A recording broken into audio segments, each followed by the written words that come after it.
Le franc CFA est au cœur d'un débat intense depuis des décennies. Présenté par certains comme une garantie de stabilité monétaire, il est dénoncé par d'autres comme un symbole de dépendance coloniale. Mais qu'en est-il réellement? Dans cette vidéo, nous analysons en profondeur l'histoire du franc CFA, son fonctionnement, ses avantages, ses limites et surtout son lien avec la France. Cette monnaie empêche-t-elle les pays africains d'atteindre une véritable souveraineté économique? Ou offre-t-elle un cadre rassurant pour les échanges et les investissements? Nous décryptons les arguments des deux camps, les réformes récentes, ECO, BCEAO, BEAC, et l'avenir du franc CFA en Afrique. Une vidéo essentielle pour comprendre un sujet au cœur de la politique et de l'économie africaine. Abonnez-vous pour plus d'analyses économiques et géopolitiques. Alassane est très heureux de débattre avec Cheikh Oumar Doumbia sur le franc CFA. Pour moi, je réponds tout de suite par l'affirmative, en disant que le franc CFA est encore une monnaie coloniale. Tant d'un point de vue de ses origines, de ses mécanismes d'action et même de sa réalité actuelle. On est le 26 décembre 1945 lorsqu'on crée le franc CFA. À l'origine, c'est le franc des colonies françaises d'Afrique. L'idée, c'était pour la France de pouvoir intégrer l'ensemble de ces économies qu'elle avait sous sa domination et régir ses rapports économiques et financiers qui faisaient remonter la plupart de ses ressources vers cette métropole-là.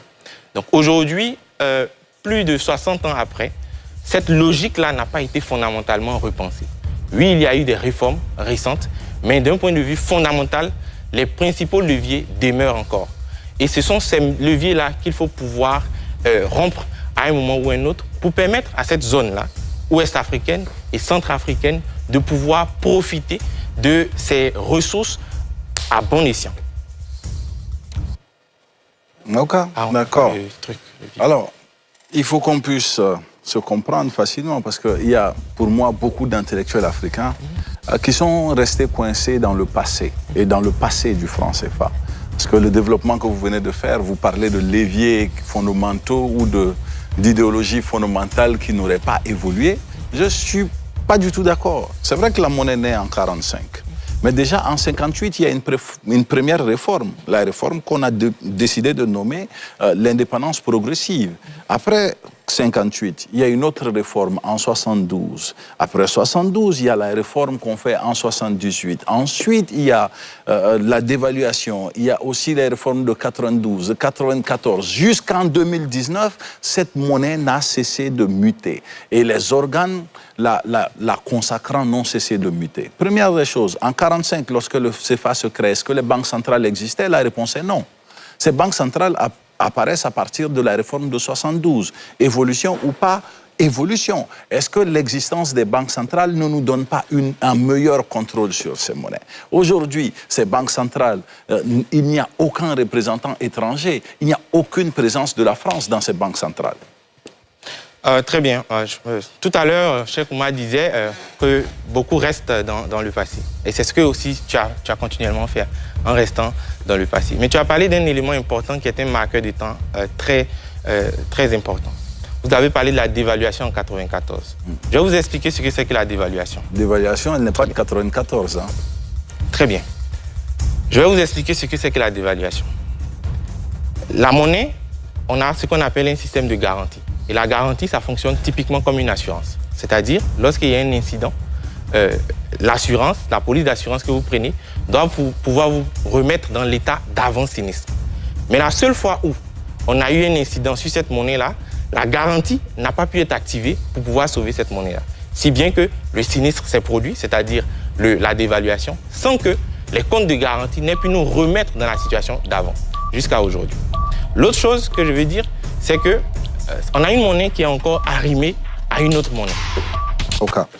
Première des choses, je pense que vous faites une mauvaise interprétation de la dévaluation du franc CFA qui a été tenue dans les années 90. Parce que cette dévaluation, elle n'est pas seulement due. C'est dans quelle année déjà? 99, je vous informe. 99, la dévaluation? Si. On va y arriver. Wow. Première chose, c'est que déjà, c'est une volonté de réussir à relancer les économies. C'est que ce n'était pas simplement dû au choc, c'était accepté parce qu'il y avait une nécessité de faire de la relance économique. La seconde chose qu'il faut regarder ici, vous parlez de la garantie. Aujourd'hui, c'est cette fameuse garantie qui mettait cette idéologie dans la tête des Africains en disant qu'on était soumis parce qu'on stockait des moyens ailleurs. Mais aujourd'hui, on ne stocke pas de moyens ailleurs. C'est déjà fait. C'est que ce que vous réclamez de cette monnaie, la garantie aujourd'hui, elle est politique, elle est contractuelle. Ce n'est pas une garantie monétaire ou de l'or. C'est fini ça. Le compte d'opération est parti. Déjà, petit rectificatif, je pense que vous faites la confusion entre le passage entre le franc français et l'euro et la dévaluation. La dévaluation, elle a bien eu lieu en 1994. Donc, pour votre information, c'est bien de le noter. Et comme vous dites, la garantie dont on parle du franc CFA, c'est une garantie bel et bien financière. Et ça, j'aimerais vous ramener à vos chères études. C'est une garantie financière. Et comme je vous ai dit, la garantie, elle fonctionne comme une police d'assurance. C'est-à-dire, on garantit votre monnaie, ce qui lui donne un cours légal. De sorte que s'il y a un choc, que ce soit endogène ou exogène, cette garantie-là est activée pour que vous demeuriez dans votre situation d'avant sinistre. Et cette garantie-là, lorsque la situation des économies de la zone s'est dégradée dans la période 90 jusqu'à la dévaluation en 1994, elle n'a pas pu être activée. Donc pendant longtemps, les gens ont payé une police d'assurance dont ils n'ont pas pu bénéficier lorsque le sinistre est arrivé. Voilà expliquer simplement comment est-ce que la garantie du franc CFA n'a pas fonctionné. D'accord. Maintenant, on peut faire un long débat sur la garantie. Mais ce que je vous dis, déjà, la garantie financière, je vous dis, les réformes qu'on appelle bien évidemment les réformes Ouattara, que votre président a pu piloter, la garantie financière, je vous le dis, a été mise de côté en faveur de ce qu'on appelle la suppression des comptes d'opération et le rapatriement des devises. Nos devises sont en train d'être rapatriées et d'être logées à Dakar. C'est en cours. Et on n'est plus obligé aujourd'hui de garder quoi que ce soit au Trésor français. Ce n'est qu'un document écrit qui nous lie à ce trésor. Donc la garantie, elle existe, mais elle a changé de forme. Aujourd'hui, elle est contractuelle et politique. Elle n'est plus financière. Ce que j'essaie de vous dire, c'est que cette monnaie, oui, à un moment donné, avait des fonctions qui pouvaient permettre à un État de s'immiscer dans notre économie, mais nos dirigeants, à travers les générations, ont travaillé à ce qu'elles nous appartiennent pleinement et aujourd'hui, nous sommes à cette étape. Et nous prévoyons même de la remplacer bientôt, si tout va bien, en 2027. Très bien. Je pense que peut-être dans votre prochaine prise de parole, vous allez nous dire, vous dites que c'est en train d'être rapatrié. Oui. Peut-être que le commun des mortels voudrait bien savoir aujourd'hui quels étaient les fonds qui étaient dans les comptes d'opération, à quel niveau c'était, et surtout, combien de pourcents a été rapatrié à la date d'aujourd'hui. Si vous pouvez nous donner cette information, ce serait bien. Vous êtes journaliste maintenant. Voilà, vous ne pouvez pas. Vous êtes journaliste maintenant. L'autre chose que je veux dire, vous avez dit que aujourd'hui, l'extérieur n'intervient plus dans notre politique monétaire. Mais c'est tout à fait faux. Pourquoi? Parce qu'on a une monnaie qui a arrimé à une autre monnaie. Ça veut dire la chose suivante. Ça veut dire que, qu'importe nos performances économiques, on en parlait tout à l'heure dans la précédente partie de l'émission, qu'importe nos performances économiques, qu'elles soient élevées ou qu'elles soient déclinantes, on aura une monnaie qui aura la même valeur vis-à-vis d'une autre monnaie qui est l'euro. Ça veut dire en termes simples que notre politique économique n'a aucune influence sur notre monnaie.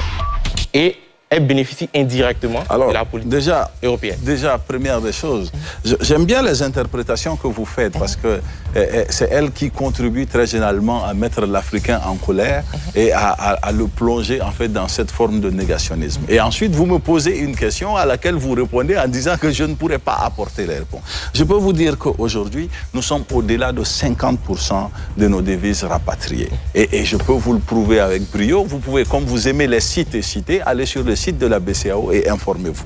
Maintenant, seconde chose qui doit être claire pour vous, cette parité fixe avec l'euro, c'est un avantage que nous avons acquis.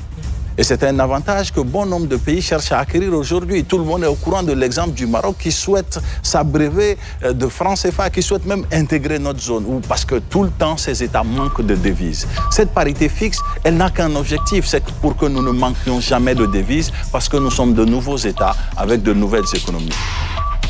Je pense que vous faites beaucoup de confusion, comme je disais tout à l'heure. Je vous disais tout à l'heure que la monnaie, le franc CFA, est d'abord arrimé au franc français, qui lui a une parité de conversion avec l'euro. Et la politique monétaire de la zone est indirectement dictée par la politique monétaire européenne, dans la mesure où il y a ce qu'on appelle la parité fixe entre les deux monnaies. Indirectement dictée, hein? Oui, et ça c'est la réalité. Ça, c'est le premier élément. Le deuxième élément, j'ai fait la vérification avant de venir ici. Il n'existe aucune donnée officielle qui nous dit que à la date d'aujourd'hui, on a plus de 50%. D'ailleurs, vous faites l'effort de dire plus de 50% parce que vous n'avez pas le chiffre en fait, parce qu'il n'est pas disponible. L'autre chose que je veux dire, c'est que vous dites que ça a un avantage intéressant, mais ce n'est pas vrai en fait. Pourquoi? Parce que on a une surévaluation donc de cette monnaie d'un point de vue intrinsèque, ce qui fait qu'on a des exportations plus chères qui rendent moins compétitifs nos produits à l'exportation et on a des importations beaucoup plus chères. Qui rendent moins compétitifs nos produits à l'exportation.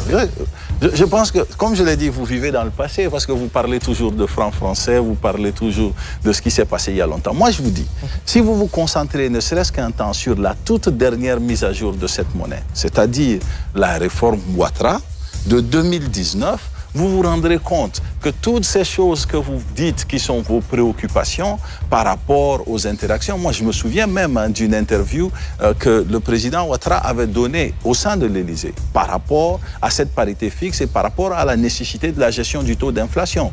Pendant longtemps, nos États étaient coincés à un certain niveau de taux d'inflation qui était contre notre économie et qui produisait exactement ce manque de compétitivité, mais qui était une garantie de sécurité. Aujourd'hui, qu'est-ce qui se passe? Nous avons réussi, la Côte d'Ivoire, vous le disiez tout à l'heure, était même allée à 4% de taux d'inflation, ça monte et ça baisse. Donc, nous avons beaucoup plus de souveraineté en la matière et ça fonctionne.